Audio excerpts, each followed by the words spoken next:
This is NBC 16 News at 5:30. We're learning more about the Roseburg man charged in several shootings on Interstate 5. Good evening and thank you for joining us. I'm Jacqueline Mazer. Well, state police say the suspect fired at vehicles while driving a UPS truck. NBC 16's David Ochoa has the details tonight. Kenneth Ayers of Roseburg was arrested Thursday night for a shooting in Jackson County on I-5 Wednesday night. A woman who was hit while driving her car was taken to the hospital and later released. According to Oregon State Police, Ayers was shooting while driving his work truck. Oregon State troopers have been diligently investigating these shootings since the beginning of May 12th and recently received information and believe that a UPS truck could be involved. In May, Oregon State Police began investigating a number of shootings along I-5. The shooting stretched from Canyonville to as far as Grants Pass. Investigators have connected Ayers to 7 shootings. They say he was on his UPS route when he was located about 60 miles north of Wednesday's shooting. The search of the truck revealed a firearm consistent with the type that had been used in several of these shootings. Police say Ayers' routes were consistent with the dates of the shootings. Beginning in May, his route took him south of Roseburg on Interstate 5, also took him on Highways 140 and Highway 62. Ayers was arrested at his home in Roseburg Thursday night. He is being held at the Jackson County Jail on a number of charges, including attempted murder. So far, motive and the type of firearm he used is unknown. In a statement, UPS said, quote, "We are appalled to hear about these allegations and are fully cooperating with the responding authorities. Firearms are prohibited at UPS facilities and in our vehicles, and we are extremely concerned for the other motorists and individuals affected." Reporting in Douglas County, I'm David Ochoa. Federal buildings shut down today after someone threatened to use a vehicle full of explosives to blow one up. A federal courthouse, an insurance building, and even 2 daycare centers sent people home today. It's unknown if the threat is related to the protests and riots going on in Portland for months. This is an ongoing investigation. The FBI does have a tip line anyone can call if they have information about this new threat. Portland police arrested 3 people overnight as officers and protesters clashed outside the ICE building in South Portland. Police declared an unlawful assembly after they say protesters lit fires and threw projectiles at both Portland police and federal officers. The crowd cleared out around 2 this morning. Well, have you seen her? The Corvallis Police Department is asking for help in finding a missing runaway teen. Police say Ava Carey was last seen yesterday evening near her home in Corvallis. She's described as 5 feet 6 inches and 107 pounds. She has reddish auburn hair, usually worn in a ponytail, and one side of her head is shaved. She was last seen wearing blue jeans with a black t-shirt and running shorts with a dark-colored fisherman's cap. Police say she left with her skateboard. Anyone with information is asked to contact Corvallis Police. Covering the nation, the United States Postmaster General testified before Congress in a virtual hearing this morning. Louis DeJoy recognized the political heat after announcing changes to the Postal Services ahead of the election. DeJoy faced tough questions from Senate Democrats demanding to know whether he's delaying mail delivery for political reasons. DeJoy told lawmakers USPS is boosting efforts to avoid delays. As we head into the election season, I want to assure this committee and the American public that the Postal Service is fully capable and committed to delivering the nation's election mail securely and on time. DeJoy did reverse USPS changes until after the election. The Inspector General for the Postal Service is now investigating the changes. Tomorrow, the House is set to vote on a bill to save the post office. DeJoy is scheduled to testify before the House on Monday. Well, concerns about the post office services were front and center today in front of the post office on Willamette here in Eugene. NBC 16's Angelina Dixon reports. It comes at a time with political conventions on the way, and it comes at a time where some residents say they need their mail. State officials visit with us here today at the United States Post Office in Eugene. If you listen to what the Postmaster General said this morning, everything's going to be fine. He's going to make sure everything is taken care of. But with the Trump administration, you watch for deeds, not words.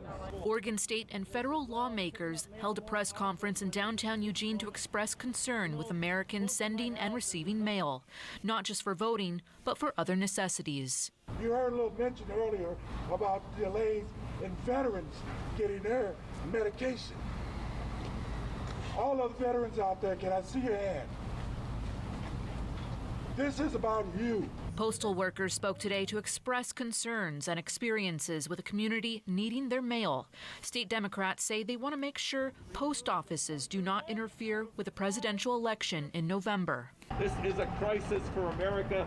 It's about people's lives. It's about the future of our representative democracy with voting. It couldn't be more important. Thank you all for being here today. I appreciate it. With plenty of time to make a decision before Oregon ballots are sent in the mail, state officials want to make sure those arrive and are returned without issue. In Eugene, I'm Angelina Dixon reporting. All right, thanks, Angelina. Well, the deadline to register to vote is October 13th, with ballot mailing starting the 14th. All of the $500 emergency relief checks are officially distributed. Oregon lawmakers made the announcement today.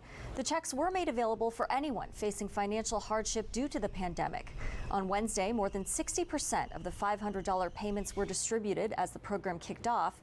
Previously scheduled appointments will continue through the end of the month, but new appointments will not be honored. Oregon firefighters arrived in California and are now battling the LNU Lightning Complex fire in Napa Valley. CAL FIRE says it's more than 200,000 acres and about 7% contained. 480 homes and businesses are destroyed. 3 task forces from Marion, Lynn, and Clatsop counties left for California on Wednesday.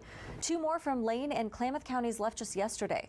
There are a total of 86 Oregon firefighters deployed in California.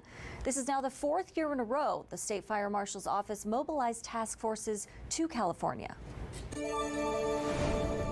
Well, taking a live look at Eugene this afternoon, our Alan Matthews joins us now in our weather center with more.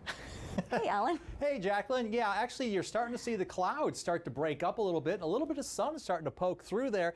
We didn't get the rainfall that we were hoping for, but it's really not a surprise because we weren't expecting a lot. 79 degrees right now in Eugene, so that cloud cover has at least helped keep the temperatures down. A west-southwest wind at 15 and our humidity at 50%. As far as our high temperatures are concerned, we did hit the low 80s today at 81. Roseburg in the mid-80s at 85, and Corvallis a high today of 79. And not a lot to show you as far as rainfall with our radar satellite. You kind of have to squint to see it. It looks like maybe a little bit of shower activity around the Corvallis area. Otherwise, most everyone else is looking at some cloud cover right now, but that is starting to break. And the good news is that, well, things should clear out for at least your weekend. Temperatures are going to be a little bit below average for this time of the year. Actually, that shouldn't be having the rain there, but the temperature-wise is right, as we're going to see our highs in the low 80s. Jacqueline? All right, Alan, thank you. Well, turning to the coronavirus pandemic in Oregon, where COVID-19 cases continue to climb. The Oregon Health Authority reports 259 new confirmed and presumptive COVID-19 cases and 2 new deaths. Oregon has 24,400 COVID-19 cases and 414 deaths since the pandemic started. Governor Kate Brown is calling on county leaders and local law enforcement to step up enforcement of the state's COVID-19 restrictions. Governor Brown says the state is averaging 300 cases per day. She says the state needs to be at 60 cases per day before she loosens up some restrictions.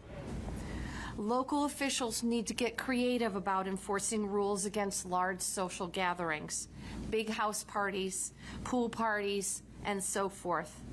Too many cases over the summer have come from these informal social get-togethers. Health officials say new infections are going down. However, new models indicate there will not be enough of a decrease to meet the governor's goals. Health officials say cases continue to be linked to social gatherings. Brown is not introducing any new restrictions, but says she may have to at a later date.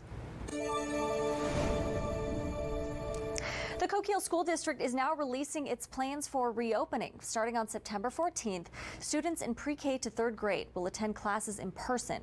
4th to 12th graders will engage in comprehensive distance learning, but there are some exceptions. On an invitation-only basis, some students will have a chance to work with a teacher for extra support in person. So we can bring them in for up to 2 hours at a time. And maybe at the high school, we have students that struggle with geometry. They could come in and work, 10 of them at a time could come and work with the math teacher for that kind of support. Teachers and administrators will work to determine which students qualify for the limited invitation. This option gives the district more flexibility than last spring when no one was allowed on campus. The Coquille School District will take a full week of school off after the first 5 weeks. We'll get a chance to look at what's going on at the state level, at the town level, county level, what's going on in our area, our zip code, those kind of things. And we may be able to, on October 26th, bring students in a hybrid format.